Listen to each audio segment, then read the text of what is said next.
Good neighbour to bank on Kodungallur town cooperative bank.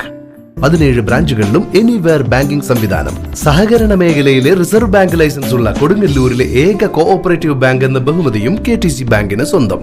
Good neighbour to bank on Kodungallur town cooperative bank. Kodungallur നഗരസഭ municipal ലൈബ്രറിയുടെ 112ാം വാർഷികാഘോഷവും digital library ഉദ്ഘാടനവും നടന്നു. Advocate VR Sunilkumar MLA digital ലൈബ്രറിയുടെ ഉദ്ഘാടനം നിർവഹിച്ചു. ഒരുപോലെ അറിയപ്പെടുന്നൊരു രീതിയിലേക്ക് നമ്മുടെ ലോകം മാറും എന്നുള്ളതാണ് ഇതിലൂടെ നമ്മൾ പഠിക്കേണ്ടതായിട്ടുള്ള ഒരു പാഠം. ഇത്തരത്തിലേക്ക് ലോകം മാറും. പക്ഷെ വ്യത്യസ്തങ്ങളായിട്ടുള്ള രീതികൾ എന്ന ലോകത്ത് വരുന്നുണ്ടെങ്കിൽ തന്നെയും നാളെ അത്തരം മാറ്റങ്ങൾ ഉണ്ടാകുമെന്നുള്ള കാര്യത്തിൽ യാതൊരു സംശയമില്ല. ലോകം ഒരു ഏകാധിപത്യ രീതിയിലേക്ക് കൊണ്ടുവരുവാനുള്ള ശ്രമങ്ങൾ നടക്കുമ്പോൾ തന്നെയും സാങ്കേതിക വിദ്യ മറ്റൊരു തലങ്ങളിൽ ജനങ്ങളെ ഒരുമിപ്പിക്കുന്നു എന്നുള്ളൊരു യാഥാർത്ഥ്യം കൂടി നമ്മുടെ മുന്നിൽ ഉണ്ട് എന്നുള്ളതാണ്. പക്ഷേ ട്രംപ് അത്തരത്തിലുള്ളൊരു ശ്രമം നടത്തുമ്പോൾ അതിലപ്പുറമായിട്ട് ലോകരാജ്യങ്ങളെ ഒരുപക്ഷെ ഈ സാങ്കേതിക വിദ്യകള് ലോകരാജ്യങ്ങളുടെ മനസ്സുകളെ അവരുടേതായിട്ടുള്ള എല്ലാ വിഷയങ്ങളെയും ഏകോപിപ്പിക്കപ്പെടുന്ന രീതിയിലേക്ക് ഒന്ന് മാറും. സാഹിത്യരചനകളിൽ അതുപോലെ തന്നെ മറ്റ് ശാസ്ത്ര പഠനങ്ങളിലെ എല്ലാം തന്നെ അത്തരത്തിലുള്ളൊരു ഏകീകരണ രീതിയിലേക്കും സംസ്കാരങ്ങളിലേക്കും എല്ലാം മാറ്റപ്പെടുന്നു എന്നുള്ളതൊരു യാഥാർത്ഥ്യമാണ്. വായന നമുക്ക് എല്ലാ കാലഘട്ടത്തിലും ഉയർത്തിക്കൊണ്ടുവരേണ്ടതായിട്ടുള്ള ഒന്ന് തന്നെയാണ്. ലോകത്തെ അറിയുവാനും നമ്മളെ അറിയുവാനും സമൂഹത്തെ അറിയുവാനും എല്ലാം എന്താണ് വേണ്ടത് എന്ന് ചോദിച്ചാൽ തീർച്ചയായിട്ടും അത് അറിവ് തന്നെയാണ്. ഇതോടനുബന്ധിച്ച് കോട്ടപ്പുറം ആംഫി തിയേറ്ററിൽ നടന്ന MT വാസുദേവൻ നായർ അനുസ്മരണം PN ഗോപികൃഷ്ണനും P ജയചന്ദ്രൻ അനുസ്മരണം ജയരാജ് വാര്യരും നിർവഹിച്ചു. അദ്ദേഹം വളർന്നത് ചേന്ദമംഗലം പാലിയത്ത് ജയചന്ദ്രൻ ചേട്ടൻ ആണെങ്കിലും ഇരിങ്ങാലക്കുടക്കാരനായ ജയചന്ദ്രൻ ചേട്ടനെയാണ് ഞാൻ കൂടുതൽ ഇഷ്ടപ്പെടുന്നത്. കാരണം അവിടെ നിന്നാണ് അദ്ദേഹം ഉണ്ടായത്.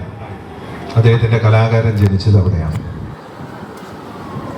KV രാമനാഥൻ മാസ്റ്റർ എന്ന അധ്യാപകനാണ് അദ്ദേഹത്തിൻ്റെ പ്രതിഭയെ കണ്ടെത്തിയതും അദ്ദേഹത്തെ ഒരു ഗായകൻ എന്ന രീതിയിൽ, മൃദംഗവാദകൻ എന്ന രീതിയിൽ, ചെണ്ടയുടെ താള പ്രമാണങ്ങൾ കൊട്ടിക്കയറുന്ന ഒരു ചെണ്ടക്കാരൻ എന്ന നിലയിലൊക്കെ വളർത്തിക്കൊണ്ടുവന്നത്.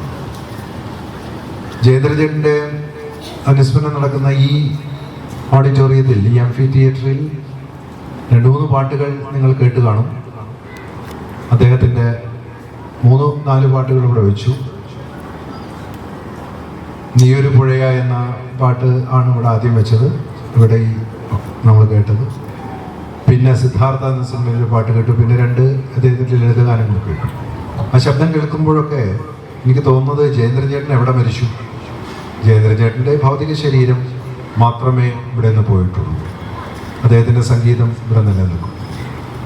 ജയേന്ദ്രൻ ചേട്ടൻ്റെ പരിപാടിക്ക് ആളുകളില്ല എന്നത് എനിക്ക് ഒരിക്കലും ഒരു വിഷമം തോന്നുന്ന കാര്യമല്ല. കാരണം ജയേന്ദ്രൻ ചേട്ടൻ്റെ പാട്ടുകൾ നമ്മുടെ റേഡിയോകളിലും FM റേഡിയോകളിലും നമ്മുടെ മൊബൈൽ ഫോണുകളിലും നമ്മൾ വിരലമർത്തേണ്ട ഫോണെടുത്ത് ഒന്ന് ഊതിക്കഴിഞ്ഞാൽ അതിനകത്ത് നമുക്ക് ജയേന്ദ്രൻ ചേട്ടൻ്റെ പാട്ടുകൾ ഇപ്പോഴും മലയാളികൾ കേട്ടുകൊണ്ടിരിക്കുകയാണ്. വാർഷികാഘോഷം നഗരസഭാ ചെയർപേഴ്സൺ TK ഗീത ഉദ്ഘാടനം ചെയ്തു.